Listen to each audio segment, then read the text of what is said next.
Salut tout le monde, je vous retrouve aujourd'hui pour une vidéo un petit peu spéciale puisqu'il va s'agir de ma pile à lire spéciale mois de la fantaisie. Donc comme vous le savez, le mois de mai c'est le mois de la fantaisie. C'est organisé par Stéphanie de Piketty Booking, que je pense que vous connaissez bien sûr. Et du coup cette année j'ai décidé d'y participer à mon échelle, doucement mais sûrement, parce que c'est vrai que la fantaisie c'est pas mon genre de prédilection. En général c'est un peu plus compliqué à lire. Donc bon. J'ai regardé à peu près sur Livre Addict tout ce que j'avais dans ma palle. Je me suis basée vraiment sur le site pour les genres de bouquins, parce que j'ai toujours du mal à faire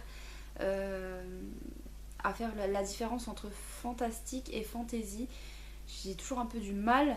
Donc pour moi, fantastique c'est une histoire qui se passe dans un contexte qui est réel au départ et un élément fantastique va se glisser dans ce contexte réel. Et la fantasy c'est... on démarre totalement dans un univers totalement imaginaire. C'est toujours un petit peu délicat. Je ne suis pas à 100% sûre que tous les livres que je vais vous présenter sont de la fantaisie. Je me suis basée pour être sûre sur Livre Addict, bien que les livres soient rentrés et référencés par des membres comme vous et moi. Voilà, je leur fais un peu plus confiance qu'à moi-même. Donc voilà, je vais vous présenter les livres que j'ai dans ma palle et qui me tentent le plus. Honnêtement, quand j'ai regardé la liste de ma palle et que j'ai vu tout ce que j'avais en fantasy, je me suis jamais rendu compte que j'en avais autant. Et du coup il y en a certains qui attendent depuis très longtemps dans ma palle, donc c'est l'occasion justement de les en sortir. Donc je vais vous présenter ça tout de suite. Donc les livres qui me font le plus envie dans ma palle, tout d'abord il y a La Princesse Maudite de Julie Kagawa. C'était aux éditions Harlequin Collection, Darkisk Collection, qui a fermé maintenant. Vous voyez qu'il y a des post-it, c'est parce que je l'avais déjà lu il y a des années, mais j'ai les 4 tomes dans ma palle et pour pouvoir faire la saga entièrement, il va falloir que je relise le tome 1. Je me souviens que j'avais beaucoup apprécié, et surtout le personnage masculin, mais je ne me souviens plus comment il s'appelle, c'est pas marqué là. En tout cas, il me tarde de le lire. J'ai oublié de vous préciser que tout ce que je vais vous présenter, ce n'est pas tout ce que je vais lire, c'est une sélection des livres qui me tentent le plus et je vais piocher dans cette sélection, mais me connaissant, ça c'est un petit SMS que je viens de recevoir, désolée, me connaissant et vu mon rythme de lecture, entre le boulot etc, j'aurai pas le temps de lire tout. Mais voilà, j'ai pas envie de prévoir vraiment les livres que je vais lire, genre les 5 livres absolument à lire durant le mois de la fantaisie. Je verrai au feeling en fait à la fin de chaque lecture. Donc voilà pour le premier livre qui me tente. C'est un fantasy jeunesse, c'est Les 7 sorciers de Caro King aux éditions Prisma. J'aime beaucoup la couverture. Je crois qu'il y a 2 tomes et que le 3e n'est jamais sorti, il me semble. Je l'avais reçu dans le cadre de mon abonnement Once Upon a Book. Et j'aime beaucoup les couleurs et la couverture. Je sais pas si vous pouvez bien voir à cause du reflet. Voilà, j'aime beaucoup. J'ai pas lu le résumé, donc je sais pas de quoi ça parle, si ce n'est que ça va être 7 sorciers. Je trouve que le nombre 7 dans les histoires de magie, tout ça, c'est un petit peu... Dans les univers magiques, le nombre 7 est très courant. Ça me fait penser à la saga Magic de Angie Sage.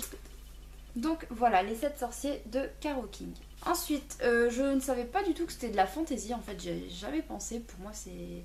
Je vous dis, j'ai toujours du mal à faire la part des choses entre fantaisie et fantastique. Donc c'est Sœurs sorcières, le premier tome de Jessica Spotswood. C'est une saga coup de cœur pour moi. J'avais lu les 2 premiers tomes sur 3. Et le 2 se terminait sur un cliffhanger de malade. J'en ai quelques souvenirs, mais pas suffisamment pour bien apprécier le tome 3. Donc du coup, je préfère relire et peut-être enfin finir cette saga. Donc là ce que je vous présente, j'ai majoritairement pris des tomes 1, des débuts de saga. Il n'est pas exclu que je rajoute d'autres livres qui ne sont pas dans cette sélection au cours du mois. Par exemple, si à la fin de celui-ci j'ai envie d'enchaîner sur les 2 et 3, je le ferai. De toute façon vous aurez une vidéo bilan à la fin du mois de mai. Donc voilà, Sœurs sorcières que je pense très fortement lire durant ce mois-ci parce que l'univers me manque beaucoup. Ensuite, j'ai sélectionné Les Outrepasseurs, le tome 1, Les héritiers de Cindy Van Wilder. Celui-là, il attend dans ma palle depuis les Imaginales 2014. Pour vous dire, il y a encore la pastille du salon, comme quoi je l'avais acheté sur place. C'est franchement une pépite visuelle, il est magnifique. Voilà comment ça se présente, vous avez une ouverture et en fait ça forme la couverture. Donc il m'a été dédicacé lors des Imaginales. Ouais, 24 mai 2014.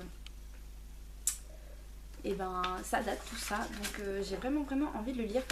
J'avais essayé de le commencer une fois et j'avais pas trop accroché. Mais j'entends tellement de bien et les couvertures sont tellement magnifiques que bah, j'ai vraiment envie d'apprécier cette saga en fait, d'aimer cette saga. Donc du coup, voilà. Il fait partie de ma petite sélection. J'ai également le tome 2 dans ma palle. Ensuite, 3 petits tomes que j'avais achetés chez Le Chat Noir durant leur opération 9 3 quarts, il me semble.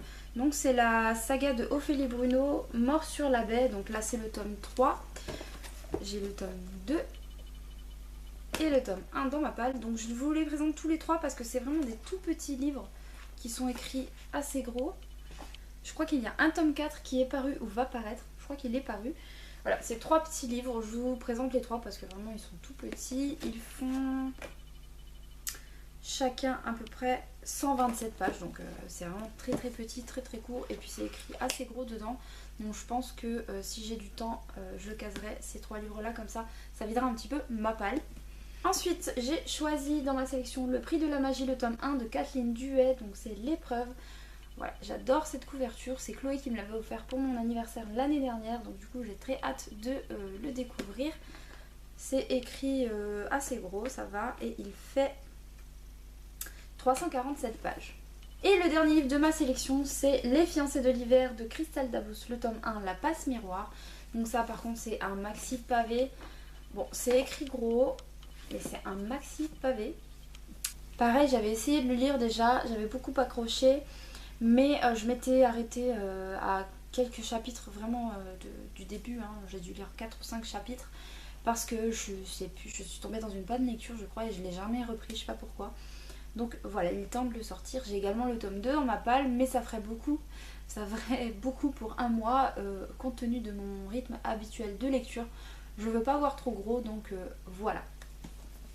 Ensuite, je vais participer à la lecture commune, bien sûr, qui est Neverwhere de Neil Gaiman. Donc voilà. Après, j'ai un petit peu peur avec cet auteur parce que je sais plus, j'avais vu une vidéo d'un youtubeur ou d'une youtubeuse, je ne sais plus qui c'est. C'était peut-être Patatra, je sais plus du tout, hein, je voudrais pas dire de bêtises. Qui avait lu Coraline, je crois, et qui disait que c'était très particulier, limite absurde. Et du coup, bah, j'ai toujours eu peur de tester cet auteur. Et là, bah, j'ai lu le pitch et ça me donne vraiment envie. Ça n'a pas l'air si compliqué que ça. C'est très intriguant, en tout cas il me fait super envie. Du coup je l'ai commandé dans l'édition, la jolie édition que Steph a présentée. Voilà pour ma petite sélection de ma première participation au mois de la fantasy. Je ne sais pas combien de livres je vais lire, donc du coup j'ai pas prévu le décompte des points pour cette vidéo parce que c'est vraiment une sélection que je vous présente et que je ne sais pas exactement combien de livres je vais lire. Ça se trouve je vais avoir une grosse panne lecture et je lirai qu'un seul livre sur la dizaine que je vous ai présenté. Je préfère pas trop m'emballer et voir raisonnable. Je vous ferai une vidéo bilan à la fin du challenge. Je vous retrouve bientôt pour une nouvelle vidéo. À bientôt.